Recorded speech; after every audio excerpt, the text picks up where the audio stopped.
Good morning to all of you. कल हमने पाठ पढ़कर समझा कि किस तरह आलम आरा फिल्म ने फिल्म उद्योग को एक स्तंभ के रूप में स्थापित किया। चलिए लेसन आगे रीड करते हैं। Page number 64। सवाक फिल्मों के लिए पौराणिक कथाओं, पेज नंबर 64, लास्ट पैरा। सवाक फिल्मों के लिए पौराणिक कथाओं, पारसी रंगमंच के नाटकों, अरबी प्रेम कथाओं को विषय के रूप में चुना गया। इनके अलावा कई सामाजिक विषयों वाली फिल्में भी बनी। ऐसे ही एक फिल्म थी खुदा की शान। इसमें एक किरदार महात्मा गांधी जैसा था। इसके कारण सवाक सिनेमा को ब्रिटिश प्रशासकों की तीखी नज़र का सामना करना पड़ा। सवाक सिनेमा के नए दौर की शुरुआत कराने वाले निर्माता निर्देशक अर्देशीर इतने विनम्र थे कि जब 1956 में आलम आरा के प्रदर्शन के 25 वर्ष पूरे होने पर उन्हें सम्मानित किया गया और उन्हें भारतीय सवाक फिल्म का पिता कहा गया, तो उन्होंने उस मौके पर कहा था, मुझे इतना बड़ा खिताब देने की ज़रूरत नहीं है। मैंने तो देश के लिए अपने हिस्से का ज़रूरी योगदान दिया है। चलिए लेखक क्या कहते हैं देखते हैं। लेखक कहते हैं, बोलती फिल्मों के लिए पौराणिक कथाओं, पारसी रंगमंच के नाटकों, अरबी प्रेम कथाओं, सामाजिक विषयों को चुना गया। ऐसे ही एक फिल्म थी जिसका नाम था खुदा की शान। इस फिल्म में एक कैरेक्टर था महात्मा गांधी। इस फिल्म में एक कैरेक्टर था महात्मा गांधी जैसा। उस फिल्म पर ब्रिटिश सरकार की तीखी नजरें थी, क्योंकि उस समय हमारे देश पर हमारा देश ब्रिटिश सरकार का गुलाम था। लेखक आगे कहते हैं, बोलते फिल्म के निर्माता निर्देशक अर्देशीर इतने विनम्र थे कि जब उन्हें 1956 में फिल्म आलम आरा के 25 वर्ष पूरे होने पर सम्मानित किया गया, तो उन्हें भारतीय बोलते फिल्म का पिता कहा गया। इस मौके पर उन्होंने कहा, मुझे इतनी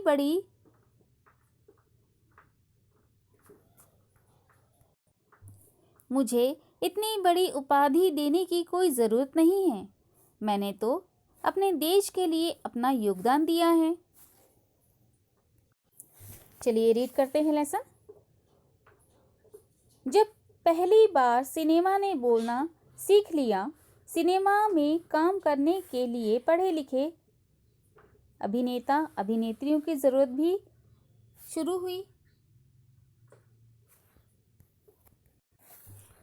जब पहली बार सिनेमा ने बोलना सीख लिया, सिनेमा में काम करने के लिए पढ़े लिखे अभिनेता अभिनेत्रियों की ज़रूरत भी शुरू हुई, क्योंकि अब संवाद भी बोलने थे। सिर्फ अभिनय से काम नहीं चलने वाला था। मुख्य फिल्मों के दौर में तो पहलवान जैसे शरीर वाले, स्टंट करने वाले और उछल कूद करने वाले अभिनेताओं से काम चल जाया करता था। अब उन्हें संवाद बोलना था और गायन की प्रतिभा की कद्र भी होने लगी थी। इसीलिए आलम आरा के बाद आरंभिक सवाक दौर की फिल्मों में कई गायक अभिनेता बड़े पर्दे पर नजर आने लगे। हिंदी उर्दू भाषाओं का महत्व बढ़ा।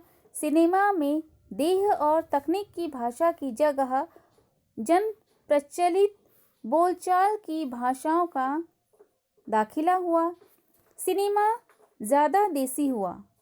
एक तरह की नई आज़ादी थी, जिससे आगे चलकर हमारे दैनिक और सार्वजनिक जीवन का प्रतिबिंब फिल्मों में बेहतर होकर उभरने लगा। चलिए देखते हैं लेखक क्या कहते हैं। लेखक कहते हैं, जब पहली बार फिल्मों में आवाज़ को स्थान दिया गया तो इसमें काम करने वाले पढ़े लिखे नायक नायिकाओं की ज़रूरत भी शुरू हुई, क्योंकि अब फिल्मों में डायलॉग बोले जाते थे। मुख्य फिल्मों में अभिनय से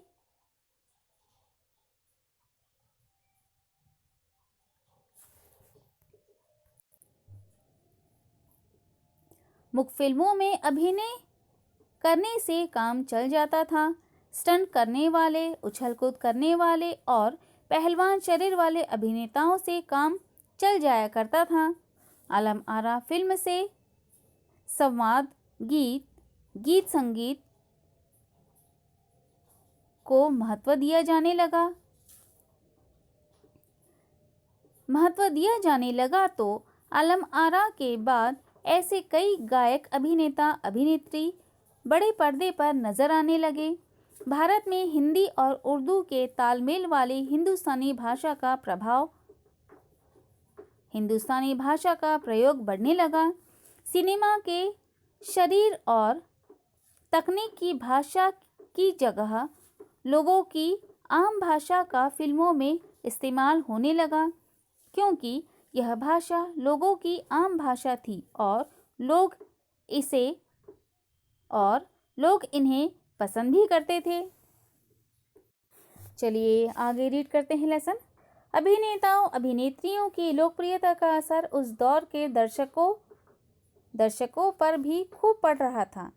माधुरी नाम की फिल्म में नायिका सुलोचना के हेयर स्टाइल उस दौर में औरतों में लोकप्रिय थी। औरतें अपनी केश सज्जा उसी तरह कर रही थी। अर्देशीर एम ईरानी की फिल्मों में भारतीय के अलावा ईरानी कलाकारों ने भी अभिनय किया था।